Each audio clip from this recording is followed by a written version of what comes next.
Mesdames, Messieurs, bonsoir. Pour le 8e numéro de votre émission La Grande Interview, c'est un homme multidimensionnel qui nous a ouvert ses portes. Un brillant intellectuel qui a assumé des responsabilités de premier plan au Sénégal et dans le reste du monde. Membre de la toute première génération de professeurs africains, il reste une figure emblématique des combattants pour l'indépendance des pays africains. Il a également apporté sa contribution à l'édification du tout nouvel État du Sénégal. Premier noir à être DG de l'UNESCO, mon invité a participé à tous les grands combats du XXe siècle, marqués entre autres tout naturellement par la colonisation, l'arriération des pays colonisés, la détérioration des termes de l'échange, la montée du nazisme menaçant la paix dans le monde. Son leadership dans le combat pour l'avènement d'un nouvel ordre mondial pour l'information et la communication est inscrit dans l'histoire des relations contemporaines. On n'oubliera pas également ses démarches soutenues, courageuses et fructueuses pour la libération de prisonniers politiques en Europe de l'Est, en Afrique, en Asie, durant ses 2 mandats à l'UNESCO. Un homme de conviction, à 87 ans, il a accepté de servir encore son pays en répondant favorablement à l'appel d'une large frange de la population pour présider les assises nationales. Aujourd'hui, à 90 ans, toute la communauté internationale a décidé de le célébrer à travers un colloque intitulé « Un combat pour l'Afrique, un destin pour l'humanité ». Nous ne pouvons pas faire moins qu'apporter notre modeste contribution à cette manifestation. Surtout si nous avons l'insigne honneur et le privilège d'être reçus par M. Amadou Mahtar Mbow dans son jardin secret, sa bibliothèque, témoin de l'histoire. M. Mbow, bonsoir et merci de nous accueillir chez vous. Bonjour papa, bonsoir papa. Alors, malgré vos 90 ans, vous êtes encore jeune dans l'esprit, fécond dans l'analyse et toujours l'esprit alerte. Quel est votre secret? Peut-être mon secret, ça a été une vie d'abord simple. Et puis, avoir toujours la bonne conscience. Ne commettre aucun excès en quoi que ce soit sur le plan alimentaire, et puis ensuite quand même être, je l'ai dit, en règle avec sa conscience. Je crois que c'est ça qui permet à un homme de rester jeune dans l'esprit, même si de temps en temps, le physique vous rappelle que vous n'êtes plus jeune. J'ai vécu avec l'illusion peut-être d'une jeunesse éternelle, mais depuis quelques années, je dois l'avouer, je sens quand même de temps en temps quelques douleurs musculaires avec lesquelles je continue de vivre. Alors, vous avez occupé pendant près d'un demi-siècle des responsabilités et aujourd'hui encore, vous êtes, malgré votre âge, au devant de l'actualité à cause des assises nationales. Est-ce à dire pour vous, dans une vie militante et engagée, il n'y a pas de place pour la retraite? Oui, je crois que quand on a été militant de cause, tant que ces causes demeurent, on n'a pas le droit de se désintéresser de la vie de nos différents pays. Je pense en effet que tant que, en tout cas, j'aurai la capacité de réfléchir lucidement et d'agir dans les domaines où je le peux, je continuerai de le faire. Vous savez, je fais partie d'une génération, vous l'avez rappelé, qui a eu un très très long parcours. Quand je suis né, la colonisation était seulement vieille de quelques décennies. j'ai vécu donc avec des parents et d'amis de mes parents qui ont connu, je ne dis pas le Sénégal avant la colonisation, mais qui ont connu le Sénégal juste au moment où nos pays étaient colonisés. Je dirais même mon père avait déjà plus de 20 ans quand le Cayor a été conquis définitivement et que Lat Dior a été tué à Dekhalé. Donc, je suis d'une génération qui, dès le départ,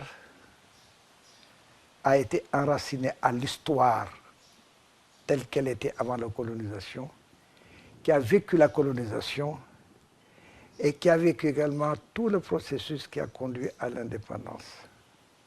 Cela ne s'oublie pas et cela vous marque à jamais. Et peut-être ce qui explique encore qu'à l'heure actuelle, je sois toujours en mesure de réfléchir, de penser et aussi de contribuer à trouver des solutions aux problèmes de nos pays.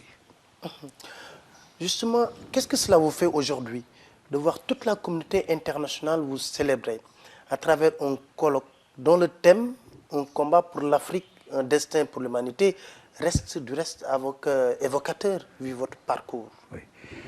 D'abord, je dois dire que ça a été une surprise pour moi quand j'ai appris pour la première fois, notamment que mes anciens collègues de l'UNESCO, qui avaient célébré mon 61e anniversaire à l'UNESCO, mon 60e anniversaire à l'UNESCO, avec d'ailleurs la participation d'une artiste africaine aujourd'hui décédée, c'était Mariam Makeba, qui était venue spécialement à Paris. Quand j'ai appris donc que mes anciens collègues avaient pris l'initiative de cette célébration, j'en ai été surpris, mais je leur ai dit, écoutez, je pense en effet que si on peut, à l'occasion de cette célébration, visiter d'abord un certain nombre d'orientations que nous nous sommes efforcés d'impulser à l'UNESCO pour tenir compte, d'une part, de l'explosion du savoir dans le monde, de l'importance qu'a prise dans la vie des sociétés la science et la technologie, des aspirations nouvelles aussi qui se manifestent dans différents pays. Je dis pourquoi ne pas le faire dans la mesure où cela doit nous permettre, les uns et les autres, de voir par rapport au moment où nous émettions ces idées, combien d'ailleurs peut-être nous étions en avance sur notre temps, dans la mesure où les problèmes qui étaient soulevés à l'époque semblaient si saugrenus, si inconvenants, que beaucoup s'en sont offusqués. Aujourd'hui, je crois que, après tant d'années, les faits ont démontré certainement que la pensée que nous avions était en concordance avec l'évolution qui était en train de se faire. Je pense donc qu'il n'est pas mauvais de temps en temps de faire le point de la situation et je crois que cet anniversaire a l'occasion de le faire. Combat pour l'Afrique, il est vrai que je fais partie d'une génération, je ne suis pas le seul,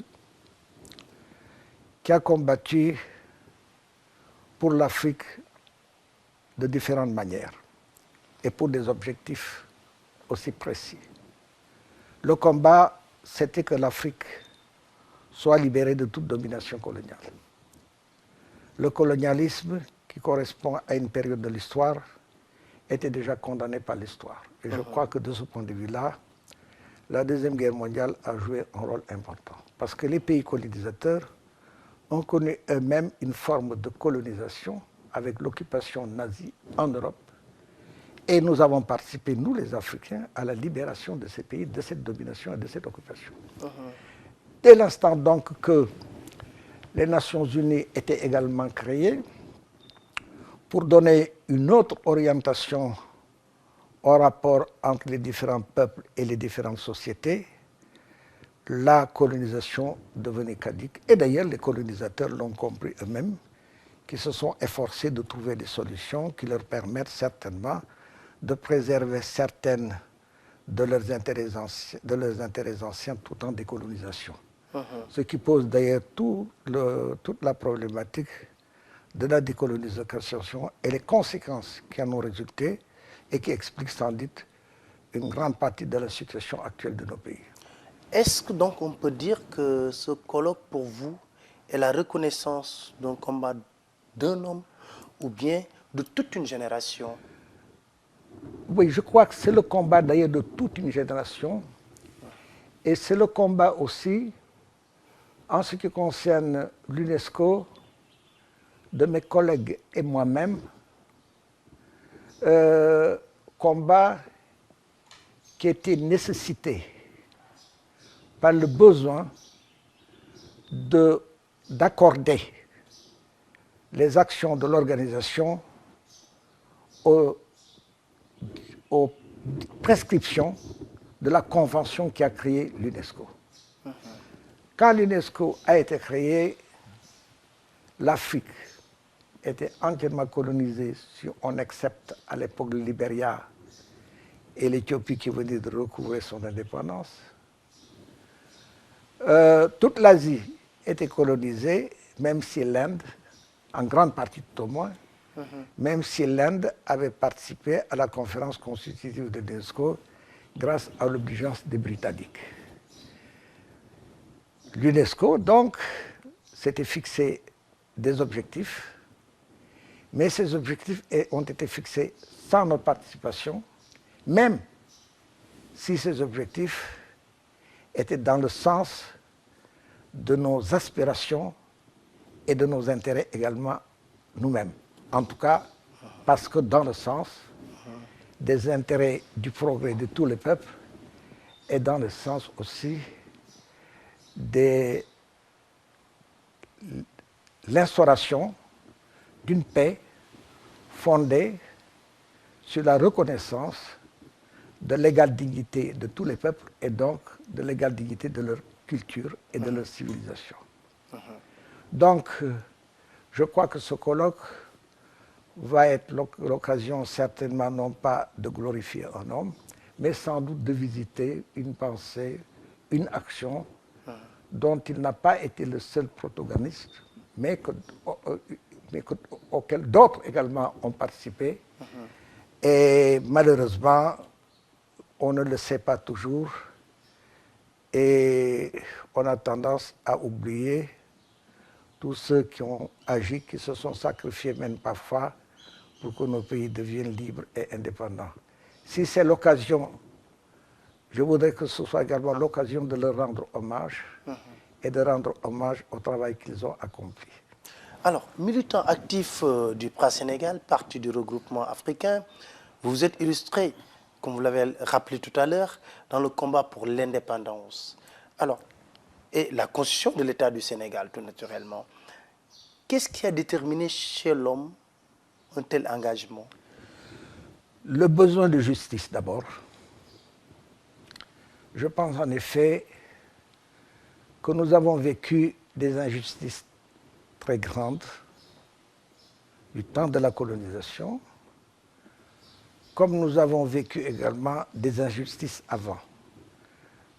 Quand je réfléchis aux raisons qui ont déterminé ma participation au combat dont vous avez parlé, je remonte toujours à une période très ancienne, c'est-à-dire je remonte au XVe siècle, quand les Européens, les Portugais en l'occurrence, sont arrivés pour la première fois sur les côtes d'Afrique au sud du Sahara. C'était pour la première fois en 1444 que les Portugais sont arrivés dans la presqu'île du Cap-Vert, qu'ils ont appelé d'abord le Cap-Vert.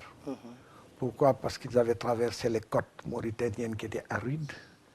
Ils sont venus directement au mois d'octobre 1444 sur les côtes du Cap-Vert. Ils ont trouvé de la verdure, c'était la saison des pluies. Ils l'ont appelé le Cap-Vert, d'où le nom qui a été donné ensuite aux îles du Cap-Vert. Et à partir de ce moment, se sont établies des relations entre l'extérieur et nous, qui ont, à mon avis, marqué profondément le destin de nos peuples. Et ce destin a été marqué notamment à partir de l'arrivée des Espagnols en Amérique en 1492 par l'instauration de la traite des esclaves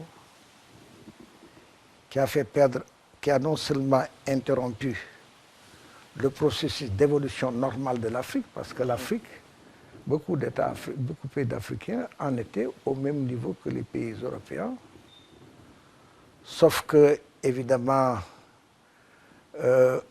s'est produit une rupture fondamentale en Europe, 15e, 16e siècle, avec ce qu'on a appelé la Renaissance, c'est-à-dire le retour aux connaissances scientifiques qui avait marqué la période ancienne, la période grecque notamment, et ensuite également la naissance du capitalisme moderne, qui a été le point de départ de la mise par l'Europe sur la plus grande partie du monde, l'Afrique y compris, l'Amérique latine, n'en parlons pas, qui est née aussi avant, et l'Asie. Donc il y a un changement extraordinaire qui s'est produit, mais qui s'est produit à notre détriment, parce que notre processus d'évolution normale est interrompu. Et ensuite, l'insécurité s'est installée, entraînant des bouleversements politiques très grands, entraînant également des bouleversements économiques, sociaux, qui se sont accentués avec la colonisation à partir du 19e siècle, à partir de la fin du 19e siècle. Donc l'Afrique a perdu pratiquement toute maîtrise sur son destin pendant des siècles. Or, il fallait, pour que l'Afrique puisse être maître de son destin, que l'Afrique soit maîtresse également de sa souveraineté politique pour pouvoir aussi définir des orientations économiques et sociales conformes aux aspirations de ces populations. Donc ce combat était un combat indispensable, nécessaire, et je suis particulièrement heureux que beaucoup de membres de ma génération y aient participé, dont certains d'ailleurs ont disparu, je pense bien souvent à eux. J'ajouterai également une autre chose,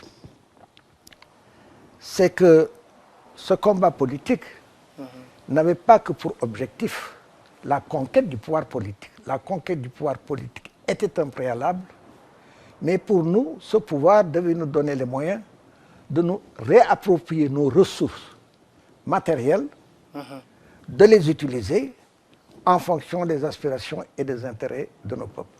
Nous savions, pour avoir étudié le développement de l'économie mondiale, le rôle que l'Afrique a joué pendant la période de la traite négrière dans l'accumulation primitive du capital en Europe. Absolument. Nous savons également le rôle que les colonies ont joué dans la prospérité pendant longtemps, dans la prospérité des pays industriels, en leur servant d'abord, en leur étant d'abord une source particulière de matières premières pour leurs industries, en leur offrant également un marché privilégié pour l'écoulement de leurs produits manufacturés, et également pour leurs investissements, parce qu'on oublie très souvent aussi que la plupart des réalisations qui ont été faites dans nos pays, la construction des ports, des routes, était faite la plupart du temps à l'aide d'emprunts qui étaient faits par les territoires et que les populations des territoires devaient rembourser, sans parler d'ailleurs du travail forcé aussi,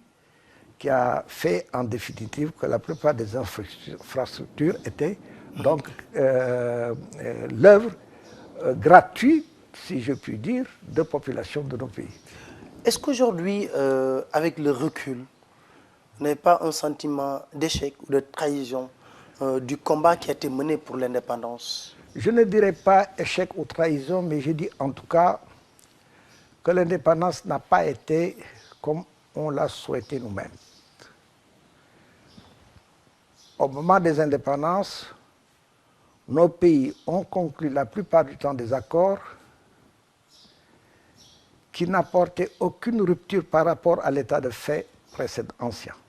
En d'autres termes, la décolonisation qu'on pouvait espérer de l'indépendance ne s'est pas faite, elle ne s'est pas opérée. Et je dirais même qu'aujourd'hui encore subsistent dans beaucoup de domaines, dans beaucoup de cas, des liens de dépendance qui sont très forts et qui sans doute empêchent nos pays d'être maîtres d'eux-mêmes et de pouvoir conduire leur développement dans des conditions en conformité avec les aspirations des populations.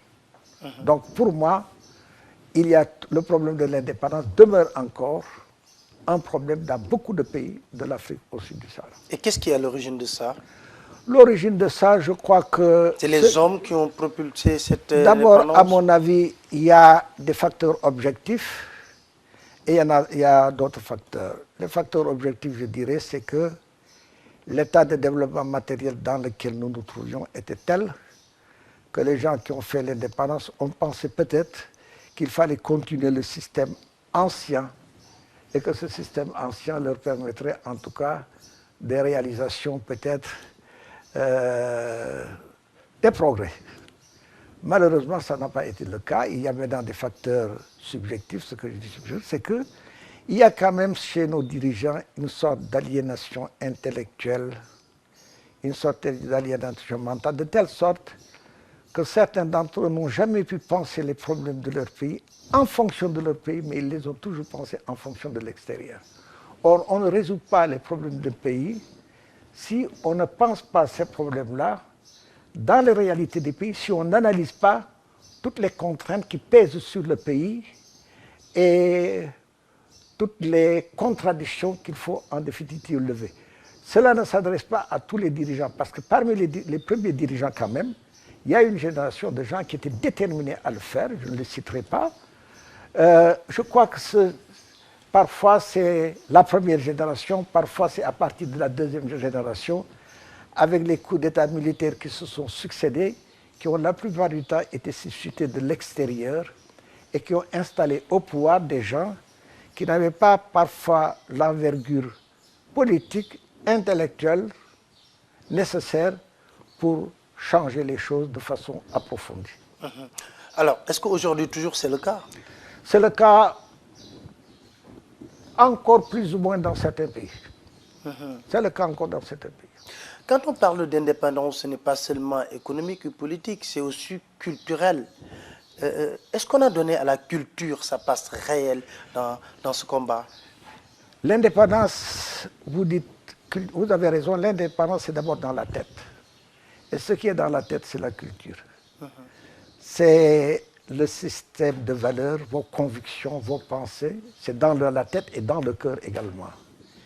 Il est certain que l'indépendance aurait dû nous permettre de réfléchir un peu à nos propres cultures, de voir ce qui dans ces cultures est porteur de progrès, peut-être en tout cas utiliser les valeurs qui peuvent être utilisées pour permettre à nos pays d'aller de l'avant dans le respect quand même de l'éthique et de la morale. Je crois que ce qui est arrivé au cours des 50 dernières années que nous avons analysé dans le cadre des assises, c'est que non seulement nous avons eu des orientations politiques, économiques qui n'étaient pas en conformité avec les espoirs qu'on devait fonder sur l'indépendance, mais aussi nous avons subi une érosion des valeurs, une perte des valeurs qui fait que la société sénégalaise est parfois méconnaissable, c'est certaines de ses élites et certains de ses dirigeants.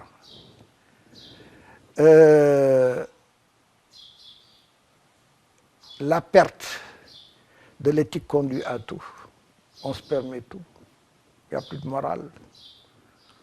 On peut utiliser les biens de l'État sans se poser de questions. alors que dans nos sociétés traditionnelles, le bien d'autrui, le bien de la collectivité était sacré. Nos parents nous élevaient dans non seulement le sens de la responsabilité, mais une responsabilité, on l'assume pour soi, en soi, mais on l'assume également en fonction de la société dans laquelle on appartient.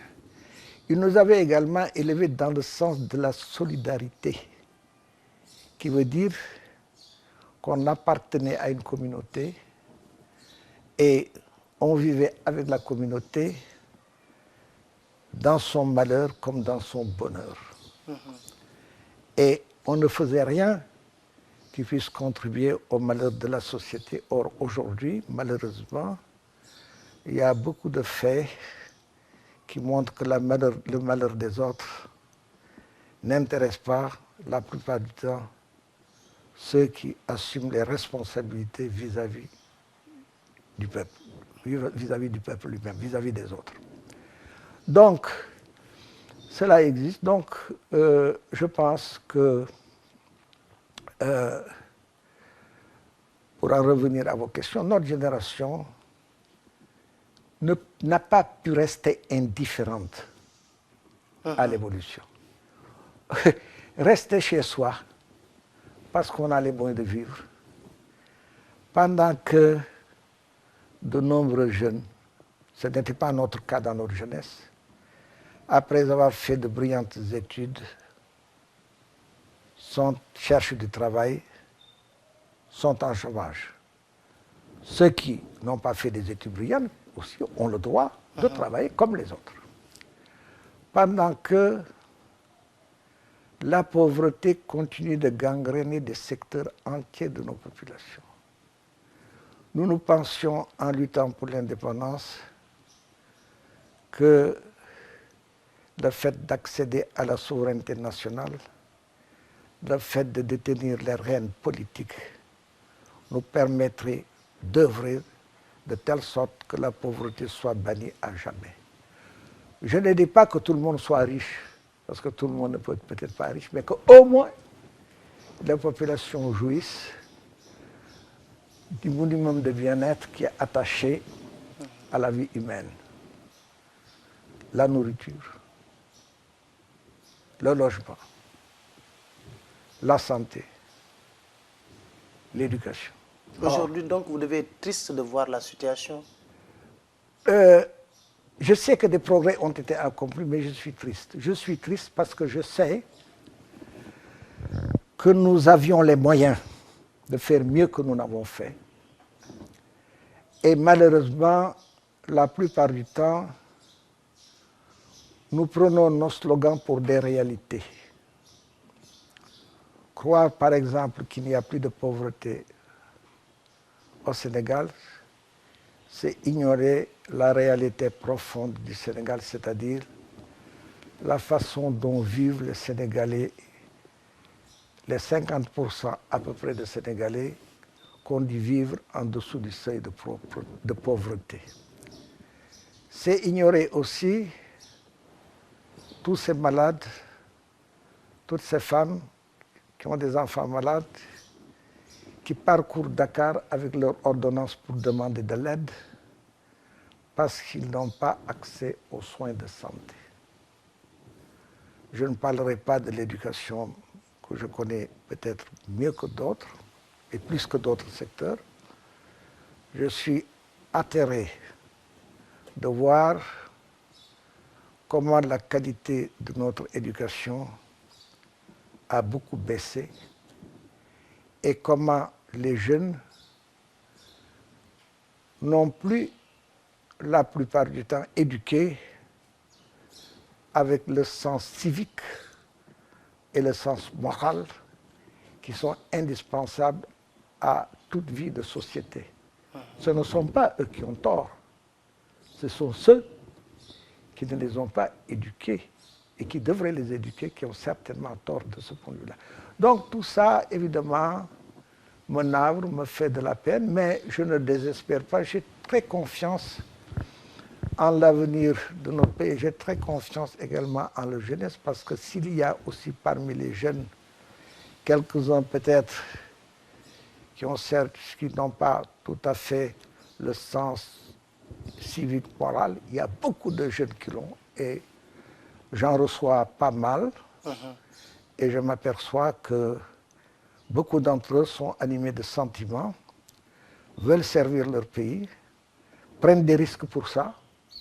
Et je crois que demain, on peut compter sur eux pour le redressement qui est nécessaire. Alors, nous allons revenir sur votre parcours.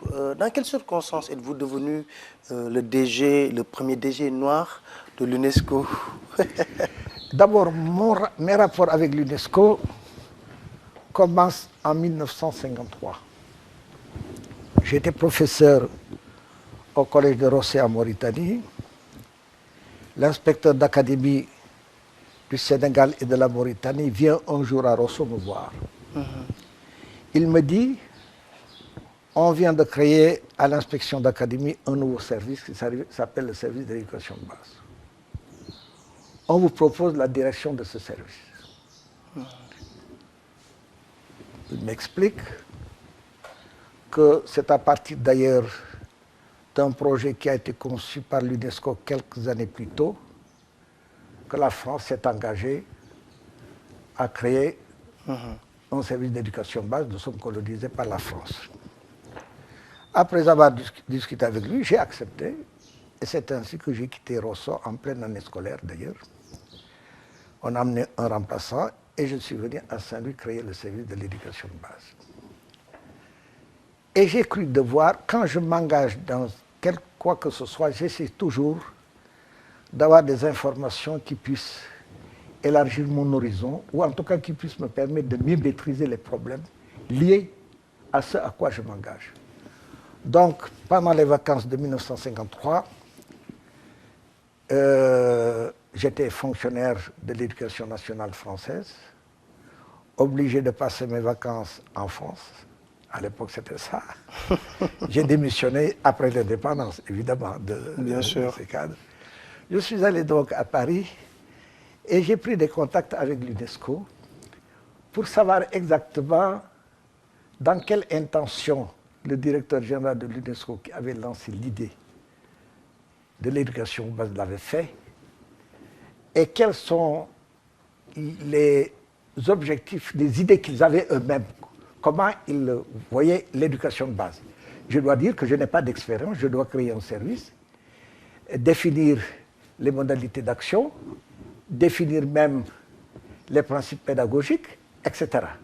Je vais à l'UNESCO, je n'ai pas eu beaucoup d'informations, mais quand même j'ai pu savoir comment un de mes lointains prédécesseurs qui s'appelait Don Jaime Torres Bodé, qui était un ministre de l'instruction publique du Mexique au moment où on a créé l'UNESCO, qui avait représenté donc son pays à la conférence de Londres en 1945 qui a créé l'UNESCO. J'ai pu donc voir quelles étaient les idées de Don Jaime Torres Bodé, que je partageais parfaitement, j'y reviendrai tout à l'heure. Ensuite, je suis allé en Haïti, parce que ma femme est d'origine haïtienne, et nous sommes allés passer des vacances auprès de sa famille. J'avais connu quelques-uns de ses parents, mais je n'avais pas connu sa grand-mère, etc. J'ai passé donc les vacances et je suis allé voir la première expérience que l'UNESCO avait tentée dans la vallée de Marbial en Haïti. Et j'ai passé quelques jours avec les gens qui faisaient l'éducation à Marbial. Ce qui m'a donné d'ailleurs quelques idées, en tout cas qui m'a permis de faire voir fonctionner quelles le service orientations que je pourrais donner moi-même dans mon pays. Ensuite, je n'ai plus eu de contact avec l'UNESCO qu'en 1966. Je suis ministre de l'Éducation. Je suis désigné pour diriger la délégation du Sénégal à la conférence générale de l'UNESCO, avec d'ailleurs des Sénégalais de grande valeur. Et j'ai été élu membre du conseil exécutif de l'UNESCO, à titre personnel. En ce moment-là, le conseil exécutif de l'UNESCO était composé de personnalités élues en fonction de leurs compétences et de leurs liens, de leurs compétences dans les domaines de compétences de l'UNESCO, si je puis me répéter, c'est-à-dire l'éducation, la science, la culture, la communication. Et Le Conseil exécutif est un organe extrêmement important parce qu'entre deux sessions de la conférence générale qui a eu lieu tous les 2 ans, c'est le Conseil qui suit l'exécution du programme par le directeur général et qui donne même des directives au directeur général. Je suis membre de ce Conseil, nous étions à peu près une trentaine. Je fais connaissance avec des personnalités également de très grande qualité morale, intellectuelle, et nous avons coopéré vraiment dans le sens d'une coopération internationale ouverte, orientée vers le besoin des peuples et vers aussi la solution des problèmes liés au domaine de compétence de l'UNESCO.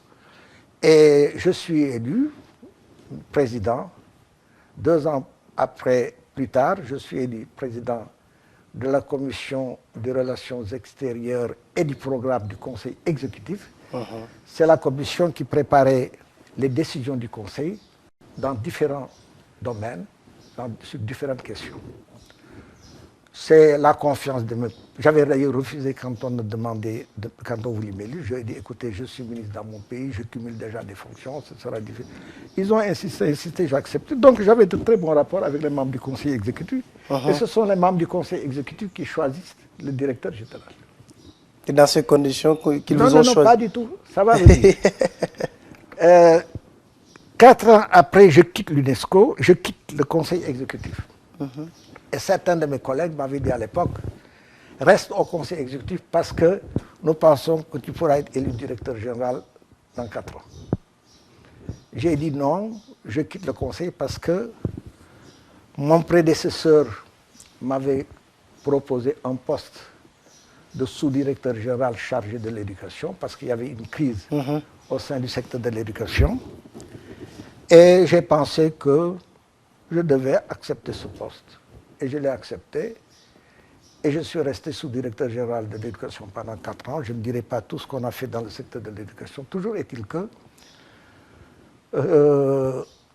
un beau jour, je reçois la visite du secrétaire général adjoint de l'Organisation de l'Unité africaine, qui est Mohamed Sahnoun, qui est vivant, qui était ambassadeur d'Algérie après, et qui vit à l'heure actuelle d'ailleurs à Genève. Et Sahnoun vient me voir en me disant, Makhtar, voilà, au secrétariat de l'OUA, nous avons analysé la situation de la présence des Africains dans les organisations internationales, aussi bien à l'ONU qu'à l'UNESCO, à la FAO, etc. Nous pensons que le moment est venu de présenter la candidature d'un Africain en poste dans une des organisations, et nous avons pensé que l'organisation la plus appropriée à l'heure actuelle, c'est l'UNESCO, et que le candidat que nous voyons, c'est toi. On vient te demander si tu acceptes que l'OIA présente ta candidature. J'ai dit à Mohamed Sahnoun qu'avant de donner ma réponse, il fallait d'abord qu'on réponde à un certain nombre de questions que j'allais poser, et ensuite quand même que je fasse un certain nombre de consultations. Cela étant fait, j'ai donné mon accord, et Senghor est venu à Paris, l'OIA s'est réunie en sommet, a décidé de présenter ma candidature, a chargé Senghor de me voir à Paris pour me poser la question. Senghor est venu à Paris, nous nous sommes rencontrés, je lui ai dit que oui, que j'avais quand même, je lui ai dit, avant quand même de la présenter, j'ai encore une autre consultation à faire, une autre consultation à faire. Cette consultation, je voulais la faire avec mon prédécesseur.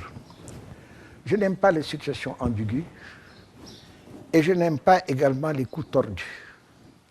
Donc, j'ai été voir mon prédécesseur pour lui dire, voilà, l'OIA va présenter ma candidature, est-ce que vous êtes candidat ou vous ne l'êtes pas?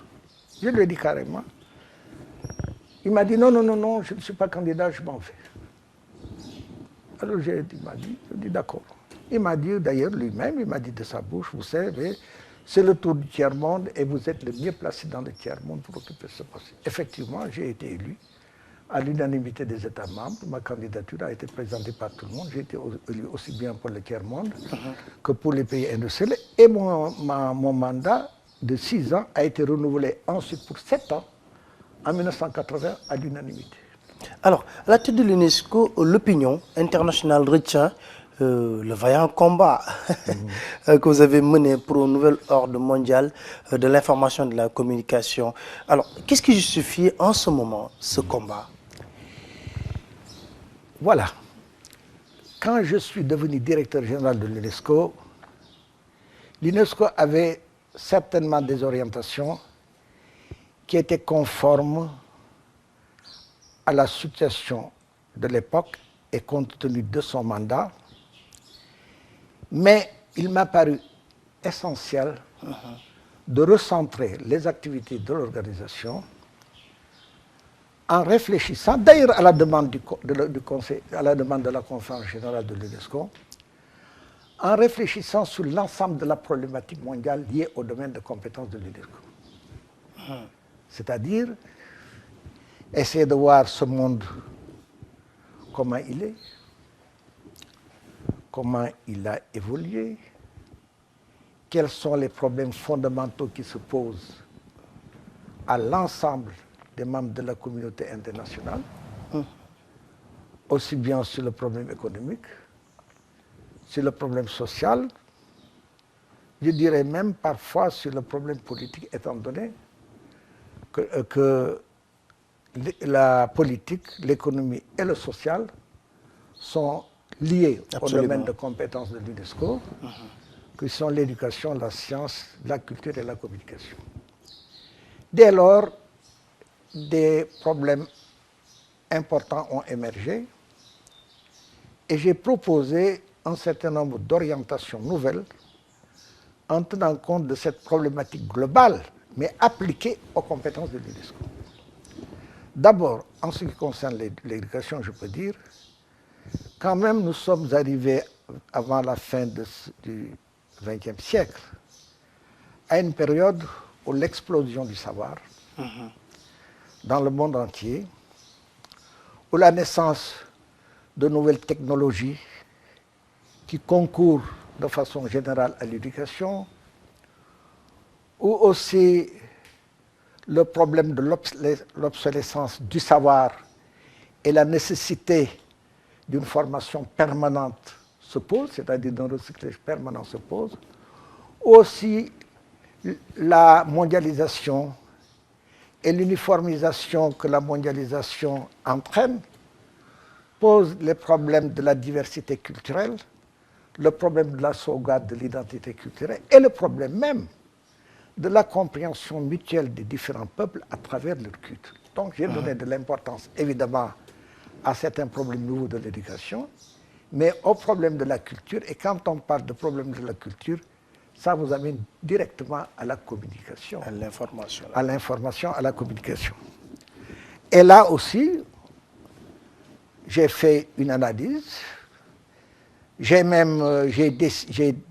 annoncé quand il y a eu des problèmes très controversés qui se posaient au sein de l'organisation, notamment en 1974, avant que je sois directeur général. En 1976, quand je suis devenu directeur général, notamment, il y a une déclaration qui avait été préparée sur les problèmes du rôle des médias dans la paix, la compréhension mutuelle, contre le racisme, etc. Les États membres n'arrivaient pas à être d'accord sur ces questions. J'ai proposé deux choses d'abord à la conférence générale. J'ai dit, d'une part, que la conférence générale m'a posé la question de savoir si j'étais prêt à prendre en charge cette déclaration, à chercher le consensus entre les États. J'ai donné mon accord. Mais j'ai dit, d'accord, non seulement je vais faire ça, mais je vais nommer une commission internationale pour l'étude des problèmes de la communication dans le monde. Et j'ai dit que la communication est caractérisée par quoi? Des disparités très grandes. À l'époque, et c'est encore aujourd'hui valable dans une certaine mesure, vous aviez toutes les informations qui circulaient dans le monde venaient de 5 grandes agences. L'agence TASS, Moscou. France Presse, Paris. Reuters, Londres. UPI, Associated Press, New York, les États-Unis. Et toute l'information qui circulait dans le monde, toutes les nouvelles qui circulent dans le monde, provenaient de ces agences, que reprenaient les journaux, que reprenaient également les radios, les télévisions, etc. J'ai dit que, donc, il y a une circulation qui se fait de l'information uniquement du nord vers le sud, parce que tous les pays du sud reprenaient les mêmes DCPS d'APAS. Même la façon dont ils se percevaient eux-mêmes était le fait d'une vision extérieure, qui leur était projetée, et que sans esprit critique, parce que pas sans moyen d'ailleurs de vérification, la plupart de ces pays acceptaient. J'ai dit que ce n'est pas un équilibre dans la circulation des informations, ce n'est pas la liberté de l'information. Et j'ai dit donc, alors j'ai nommé une commission présidée par un Irlandais qui était président d'Amnesty International avant, Sean McBride. J'avais connu McBride comme haut commissaire de la Namibie, parce que la Namibie était sous mandat anglais qu'il avait passé à l'Afrique du Sud. Ah, ce n'est pas l'Afrique du Sud, l'ONU avait refusé de reconnaître. L'ONU a décidé d'enlever le mandat à l'Afrique du Sud et de nommer un commissaire qui était le chef d'État de la Namibie, c'était McBride. Alors j'avais travaillé beaucoup avec McBride parce que j'ai beaucoup travaillé pour la reconnaissance des mouvements de libération d'abord dans le système des Nations Unies, et j'ai travaillé beaucoup aussi pour l'aide au mouvement de libération, ce qui explique d'ailleurs que j'ai eu des contacts très fréquents avec l'OIA et avec les mouvements de libération à travers l'OIA, ce qui explique sans doute également que l'OIA ait pensé à présenter ma candidature quand on l'a fait, quand ceci a été fait en 1974. Donc, j'ai proposé donc la Commission internationale de développement cette commission s'est réunie, a fait un rapport qui s'appelle « Un seul monde, plusieurs voies ». Ce texte, il faut le lire parce qu'il est encore valable de nos pays. Il a passé en revue tous les problèmes de la communication, aussi bien les déséquilibres, aussi bien la manipulation, etc. L'information est un domaine assez particulier que tous les pouvoirs cherchent à s'approprier et à manipuler. À contrôler d'ailleurs. Les pouvoirs politiques, les pouvoirs économiques, les pouvoirs professionnels, religieux. Tous les pouvoirs cherchent à utiliser les médias à leur profit. Donc j'ai dit il faudrait qu'on essaie quand même de faire en sorte qu'il y ait un équilibre plus grand. Et pour que l'équilibre soit plus grand, il fallait d'abord faire une chose, d'abord aider les pays en développement. Là, j'ai rencontré des difficultés parce qu'on m'a dit, mais dans les pays en développement, les médias sont entre les mains de l'État. J'ai dit que ça doit se corriger et nous avons créé un programme international de développement de la communication dont l'objectif était d'aider les pays à créer des médias, même des journalistes. On a dit, si les journalistes peuvent former des coopératives de journalistes, on est prêt à les aider. Mais j'ai toujours dit aussi que le problème de la liberté de l'information n'est pas seulement le problème de celui qui possède les médias. Il y avait des médias dans les pays occidentaux qui étaient possédés par l'État. La radio française, avant d'être privatisée, était radio de l'État. La télévision française était télévision de l'État. La BBC est encore un média d'État. La Voix de l'Amérique est un média d'État. Mais j'ai dit, le problème, à mon avis, fondamental, c'est la liberté qu'on donne aux journalistes d'exercer en toute indépendance, son métier, et en toute liberté et en toute responsabilité, évidemment, son métier de journaliste.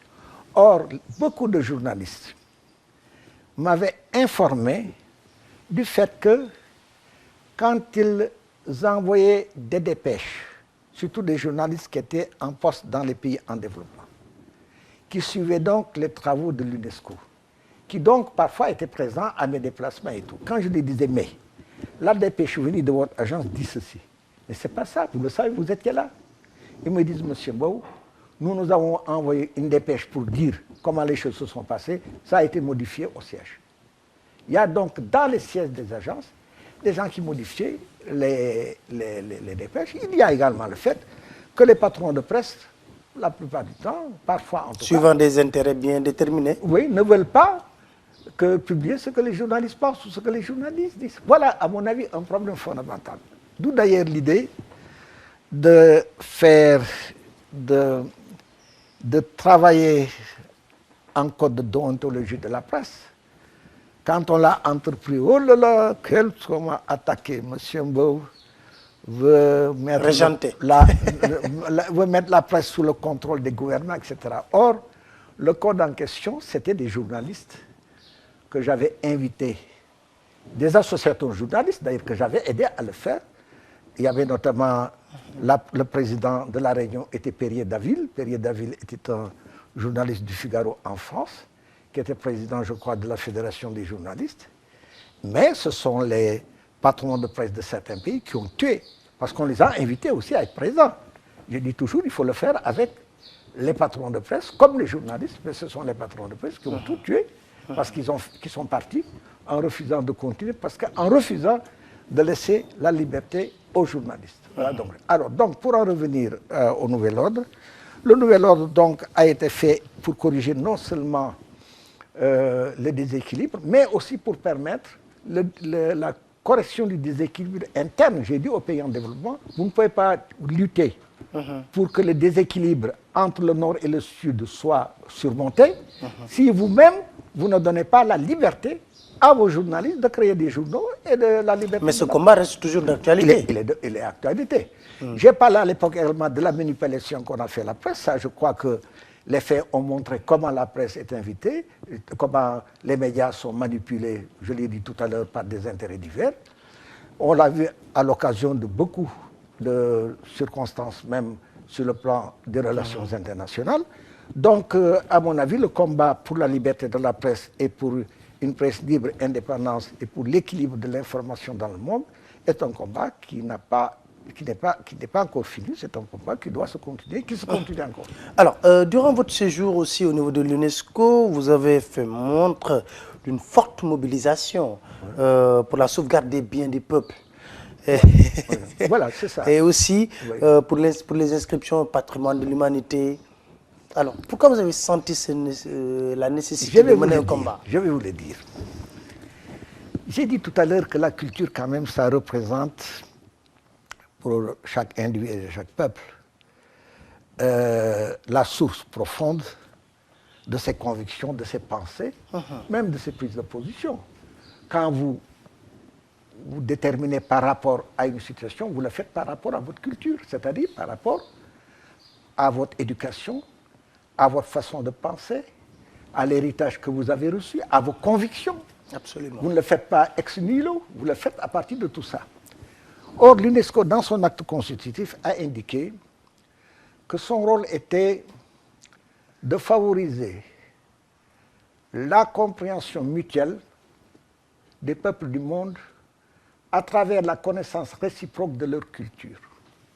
Or, vous savez, quand vous analysez l'évolution du monde pendant la période qui commence au XVe siècle jusqu'à même la fin de la Deuxième Guerre mondiale, on considérait qu'il y avait des peuples civilisés, des peuples sauvages, barbares, des peuples avec culture, des peuples sans culture. Or, ce que j'ai voulu rétablir à l'UNESCO, c'est d'abord d'admettre l'égale dignité de toutes les cultures. Parce que toutes les cultures sont égales en dignité, parce que tous les hommes et toutes les femmes sont égaux en dignité. Dès lors, on ne peut plus parler pour quelque peuple que ce soit de barbarie ou de sauvagerie. On ne peut plus considérer que la culture de certains peuples qui ont suivi le processus industriel était la seule culture valable. On en arrivait donc à relativiser la culture, à considérer que chaque peuple, quel qu'il soit, a une culture, que les cultures peuvent être différentes, que certains peuples ont privilégié dans leur culture certainement certains éléments matériels, notamment avec la Renaissance en Europe à partir du XVe siècle notamment, XV-16e siècle, il y a eu évidemment le renforcement culturel par des apports de la science et de la technique, ce qui n'était pas le cas dans d'autres sociétés qui n'étaient pas des sociétés industrielles où le développement de la recherche scientifique a été ce qu'il a été dans les pays industriels. Donc, premièrement, rétablir l'égalité des cultures. Mais à partir du moment où vous établissez l'égalité des cultures, anciennes comme présentes, et que vous parlez de la sauvegarde des monuments culturels, vous devez vous pencher sur les monuments culturels qui appartiennent à des civilisations même disparues ou actuelles, qui n'appartenaient pas à l'ère occidentale. Donc, vous deviez donc mettre sur la liste du patrimoine tous les monuments, toutes les créations qui, à mon avis, montrent, toutes les réalisations plutôt, qui montrent la capacité créatrice de l'homme, quel que soit l'endroit où l'homme a vécu. D'où d'ailleurs la nécessité de mettre aussi bien dans la liste du patrimoine le château, par exemple, de Versailles et le Taj Mahal en Inde, ou bien les monuments de Machu Picchu au Pérou, etc. Donc, c'était pour montrer que ce patrimoine doit refléter l'ensemble des créations, comment dirais-je, qui ont des créations humaines qui ont une certaine valeur symbolique. Mais est-ce que justement les pays africains ont cette politique de protection de leur patrimoine? Alors là, vous arrivez à deux autres problèmes. Donc, on a inscrit quand même dans le liste du patrimoine des éléments qui venaient du monde entier. On m'a reproché d'ailleurs un jour quelque chose en me disant, Monsieur Bow, vous n'avez, la plupart du temps, il n'y avait que des monuments religieux. J'ai dit, ce n'est pas de ma faute si l'homme n'a réalisé, si l'homme a tenu à réaliser de grandes œuvres, liées d'abord à la foi, parfois à l'amour, parce que le Taj Mahal c'est l'amour, et à la grandeur, parce que le palais de Versailles c'est la grandeur aussi. Ce qui ne veut pas dire qu'il ne faille pas mettre également les réalisations nouvelles. J'ai plaidé à l'époque pour l'inscription de la ville de Brasilia, parce que je considérais que l'aspect urbanistique de Brasilia et les monuments qui ont été construits à Brasilia valaient d'être dans une liste du patrimoine mondial qui ne doit pas seulement se limiter aux créations anciennes. Absolument. Alors, vous me dites maintenant, après l'inscription, il y a la préservation, la sauvegarde. Là, nous avons créé quand même un fonds pour aider les pays qui n'ont pas les moyens. Mais c'est la responsabilité de chaque pays de conserver son patrimoine. C'est la responsabilité d'abord première du pays. Mais quand le pays n'a pas les moyens de le faire, il peut faire appel à l'aide internationale, qui peut être une aide technique. Mais l'aide internationale ne constitue pas à donner de l'argent à un pays pour faire n'importe quoi. Si vous avez besoin, on peut aider. Voilà donc la chose. Maintenant, en ce qui concerne l'Afrique, je dois dire que je suis atterré de voir que parfois on accepte des conditions qu'on ne respecte pas. Je pourrais prendre le cas de Saint-Louis. On a voulu démolir Saint-Louis inscrit sur la liste du patrimoine mondial. C'est-à-dire que le caractère de Saint-Louis doit être sauvegardé, la ville doit rester telle qu'elle est, avec évidemment des améliorations modernes si on veut, mais sans défigurer la ville, parce que c'est la ville qui a été inscrite, parce que c'est une ville ancienne, témoignant d'une époque avec des particularités propres. Malheureusement, je dis, les gens ne respectent pas tout. Je sais qu'à Saint-Louis, on a voulu il y a quelques années modifier un certain nombre de choses contre lesquelles l'UNESCO... D'ailleurs, beaucoup de bâtiments ont été modifiés au niveau de l'île. Mais oui. Malheureusement. Alors qu'on devait les garder. Il y a d'ailleurs, nous n'avons pas, à mon avis, je déplore beaucoup également le problème de la conservation. C'est comme le problème des archives. Nous avons des archives très riches, mais tu trouves les marchands de Gatetiaf en train de plier, de vendre le Gatetiaf dans des feuilles d'archives qui ont une valeur incommensurable. Alors, pour parler toujours de l'UNESCO, on a vu que l'UNESCO a réalisé un ouvrage intitulé « Histoire générale de l'Afrique ». Au-delà des limites, quand même, on peut dire que c'est une tentative de réhabilitation de l'histoire de l'Afrique. C'est d'abord un des projets également auxquels j'ai été associé avant d'être même directeur général de l'UNESCO et que j'ai réalisé quand j'étais directeur général de l'UNESCO. Je suis historien. On peut me poser la question de savoir d'ailleurs pourquoi je suis devenu historien. C'est un choix délibéré que j'ai fait à un moment donné de ma vie, à un âge où j'avais milité déjà beaucoup dans les associations d'étudiants, où je militais même dans des organisations parapolitiques qui étaient pour l'indépendance de nos pays. Et j'ai considéré que l'histoire était certainement une des disciplines les plus appropriées pour donner une conscience à nos jeunes générations, pour qu'elles s'engagent dans la lutte de libération, et qu'ensuite, quand même, pour qu'elles rétablissent également la mémoire de notre continent. Et c'est pour rétablir la mémoire de notre continent que nous avions demandé, que les pays africains avaient fait une résolution pour demander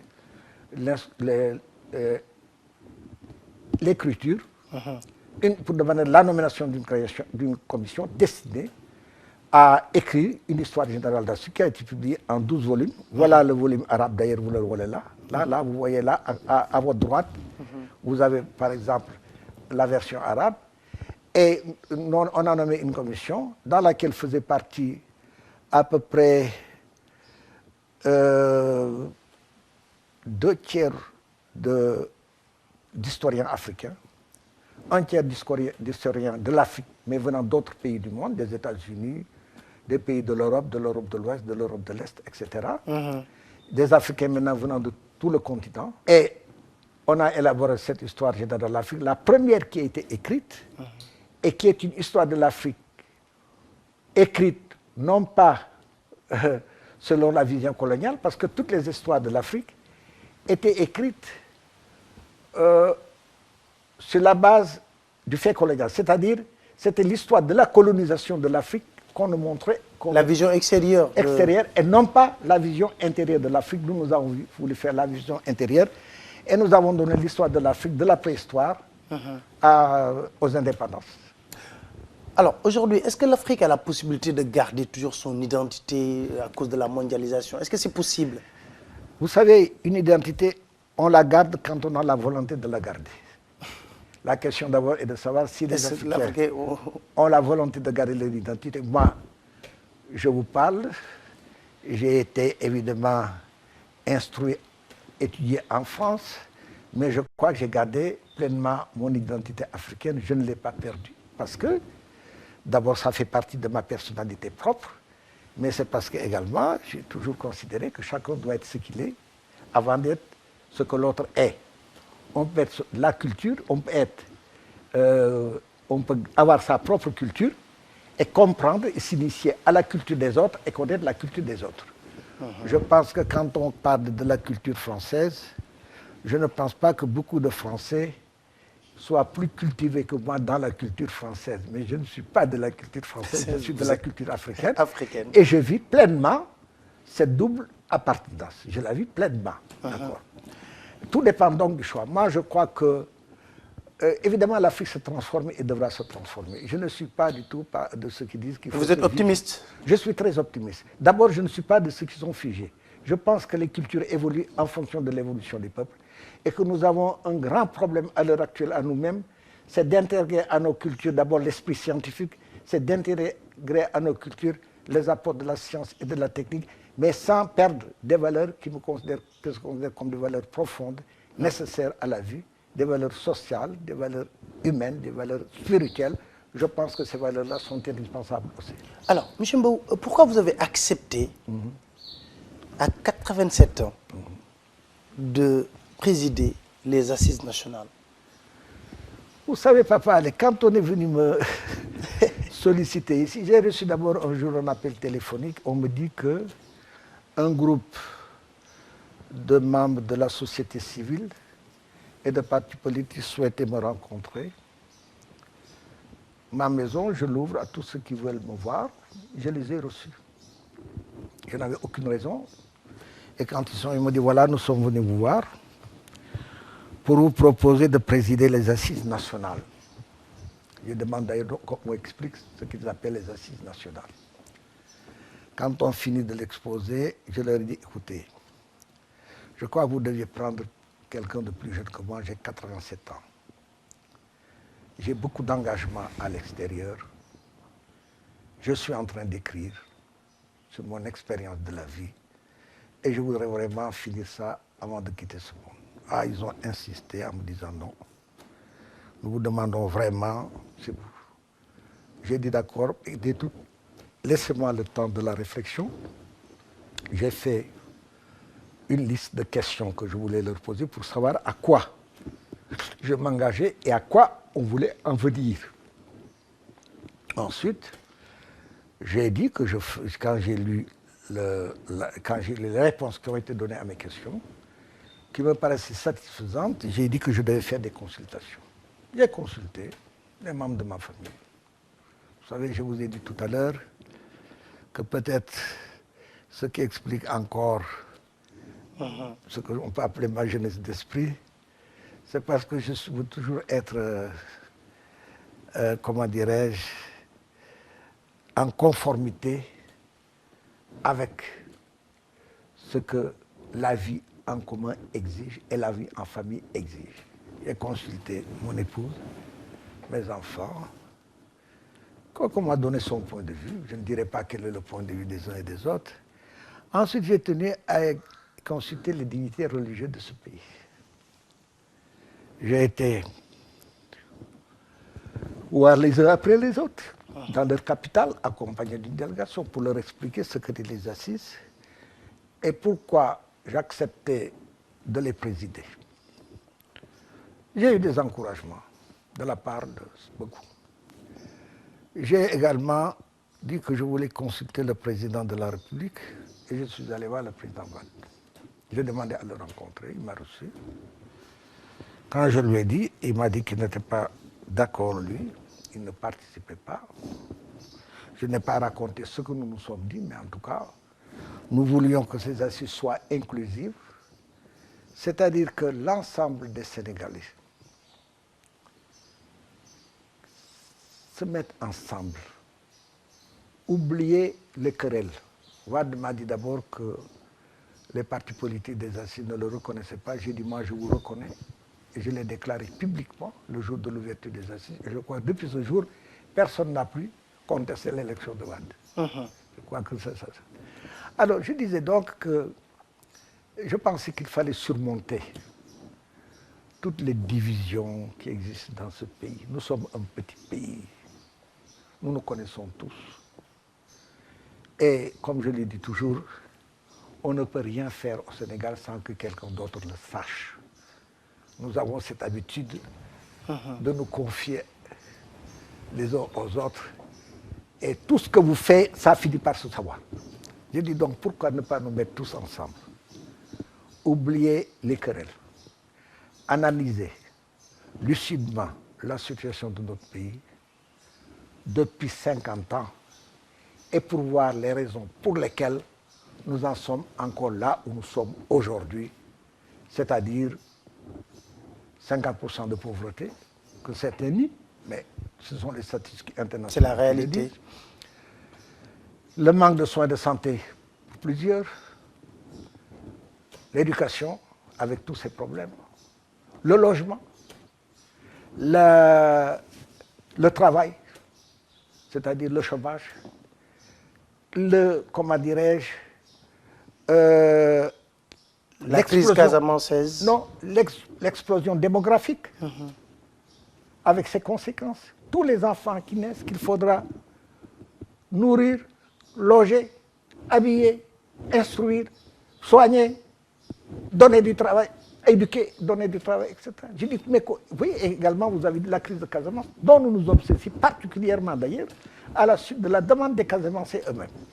Alors nous avons dit, devant toutes ces situations, pourquoi ne pas nous mettre tous ensemble, analyser sans parti pris, avec vraiment toute l'honnêteté voulue, sans chercher à mettre à mal celui-ci ou celui-là, sans même dire la responsabilité de X, Y ou Z, mais voir les faits et dire comment nous pouvons, à partir de ces faits, imaginer des orientations nouvelles qui permettent de résoudre la situation dans l'intérêt de l'ensemble des Sénégalais, dans la quiétude, avec la participation de tout le monde. Voilà le sort des... Voilà ce que... Donc nous avons dit dans les assises, c'est pourquoi quand j'ai été voir, je lui ai dit... J'imagine que vous devez être déçu par... Je regrette que le PDS n'ait pas participé à ces assises, qui leur étaient ouvertes, ils auraient donné l'opposition. Il y a des PDS qui ont participé aux assises, d'ailleurs, dans les commissions. Oui, dans les commissions et dans les consultations citoyennes. Parce que comment nous avons fait dans ces assises? Les gens ne se rendent pas compte du travail énorme qui a été fait, mais il a été fait vraiment en essayant d'être le plus honnête possible. Je ne dis pas qu'il n'y ait pas aucune œuvre humaine n'est parfaite. On peut agir, faire une œuvre avec des insuffisances. S'il y a des insuffisances, il faut les corriger par la suite. Mais nous pensons avoir vraiment accompli un travail très sérieux, un travail très honnête. Qu'est-ce que nous avons? Nous avons d'abord institué des commissions. 3 commissions qu'on appelle transversales. Commission scientifique chargée d'élaborer tous les mécanismes de consultation pour que ce soit sur des bases quand même scientifiques, les plus scientifiques possibles, une commission de la communication, une commission de l'organisation et des finances, parce que nous avons tenu à ce que les assises soient financées par les finances des Sénégalais. C'est nous qui avons financé entièrement. Ensuite, nous avons des commissions thématiques sur, par exemple, les institutions de la citoyenneté, les finances de l'économie, etc. Mais nous avons décidé aussi de consulter les citoyens à la base. De descendre à la base. Dans chaque département. Nous avons été consulter les citoyens sur ce qu'ils pensaient de leur situation, de leur vie, de leur travail, de la pêche, de l'agriculture, de l'élevage, ce qu'ils pensaient de la façon dont ils étaient régis dans les communautés rurales, dans les communes. La façon également dont le Sénégal était gouverné. Nous avons demandé tout le reste, ils ont fait des rapports. Et tous ces rapports ont été réunis, les rapports des commissions thématiques, les rapports des comités départementaux. Nous nous sommes réunis pendant 3-4 jours à Saly. Toutes les parties prenantes des assises, tous les présidents des comités départementaux et les rapporteurs des rapports des comités départementaux, tous les présidents des commissions thématiques et les rapporteurs, tous les présidents des comités de la diaspora, parce que nous avons consulté la diaspora également, et les rapporteurs, et nous avons élaboré une synthèse dont on a tiré la charte de gouvernance démocratique, mais par laquelle les gens s'engagent à un certain nombre d'actions pour changer la façon de gouverner le pays. Mais aujourd'hui, quelle suite sera réservée à ça? Alors là... Vous allez avoir, les assises vont avoir un candidat. À un certain moment, on vous a même cité. Je vous réponds, Papa Allé. Et nous avons fait ça, nous avons dit, pour le peuple sénégalais. Nous pensons que les résultats des assises appartiennent au peuple sénégalais. C'est le peuple sénégalais qui doit en faire ce qu'il veut. Mais ça doit être porté par quelqu'un. D'accord. D'abord, toutes les parties prenantes ont décidé de porter ça. Même tous les candidats, même s'ils sont différents, disent qu'ils vont porter ça. Mais je reviens quand même un peu à l'arrière pour préciser sur ce point-là. Donc, cette charte a été publiée, il a été signé par beaucoup de gens, des partis politiques, de la société civile. On me demande toujours, il y a réserve. Non, des gens ont dit, après avoir signé la charte, qu'ils pensaient telle ou telle chose, mais personne n'a mis des réserves en signant la charte. Après la charte, ensuite, nous avons décidé quand même de continuer notre travail. Nous avons créé des plateformes et nous avons préparé une constitution. Je vais en venir à la question qui vous intéresse tout à l'heure là. Nous avons créé une plateforme sur les institutions, une plateforme sur l'économie, etc., pour traduire en proposition d'action les engagements pris dans la charte. Et il y a des gens qui ont parlé à l'époque, voilà, on a parlé de la constitution qui orienterait les institutions vers tel sens. Dans un régime parlementaire ou un régime présidentiel. Alors j'ai dit, moi, ce que je propose aux assises, c'est qu'on travaille concrètement. Nous avons fait un projet. Nous l'avons remis à toutes les parties prenantes des assises. Je ne travaille pas de façon théorique, je travaille de façon pratique, c'est-à-dire sur la base de textes. Que tous ceux qui ne sont pas d'accord avec ce texte changent ce qu'ils veulent, modifient ce qu'ils veulent, ajoutent ce qu'ils veulent, et nous verrons, quand nous nous réunirons en commun, nous discuterons du texte, mais je ne peux pas discuter théoriquement à l'avance de régime parlementaire ou de régime présidentiel. Je l'ai dit un jour à Idriss Seck quand il m'avait apparu, ah président, vous voulez un régime présidentiel? Je lui ai dit, Idriss Seck, les Sénégalais sont assez grands pour se faire une constitution conforme à leurs aspirations de Sénégalais et non pas de faire, parce que le régime présidentiel existe ici ou le régime parlementaire existe là, nous n'avons pas à copier ce qui existe ailleurs, nous avons à faire quelque chose en fonction de nous, de l'expérience que nous avons vécue pendant 5 ans, pendant 50 ans plutôt, et nous le faisons également en fonction même de l'expérience ancienne. Il y a une chose qui est assez bizarre. Quand je parle aux Sénégalais, peu d'entre eux connaissent la façon dont a été instituée la constitution du Fouta en 1774 par Souleymane Baal. 1774. La révolution qui a été suscitée par Souleymane Baal, Abdourahmane Khan et d'autres, mais dans le Fouta pour renverser la dynastie de Deniankobe.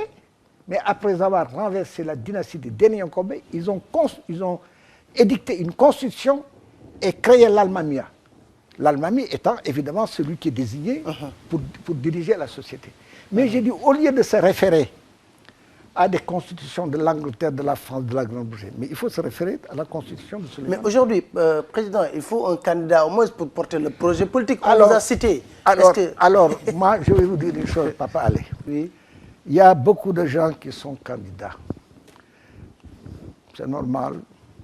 C'est la société civile pour le moment. D'ailleurs, les politiques n'ont pas encore désigné. Il y a des rares politiques. Je pense qu'il faudra que les Sénégalais raison gardée, même les candidats se réunissent aujourd'hui, tous, discuter pour essayer de trouver des solutions. Et si on proposait d'être un président de transition? Papa, allez, j'ai 90 ans. Je n'aspire qu'à une chose, à la tranquillité, à la quiétude. Évidemment, j'essaierai toujours d'aider mon pays dans toute la mesure où je le pourrai. Voilà ce que je voudrais répondre de ce point de vue-là. Je vous remercie beaucoup, monsieur Amadou Mahtar Mbow, de nous avoir reçus aujourd'hui dans votre jardin secret, votre bibliothèque. Alors, chers téléspectateurs, moi je vous donne rendez-vous pour un autre numéro de votre émission, La Grande Interview. Merci beaucoup.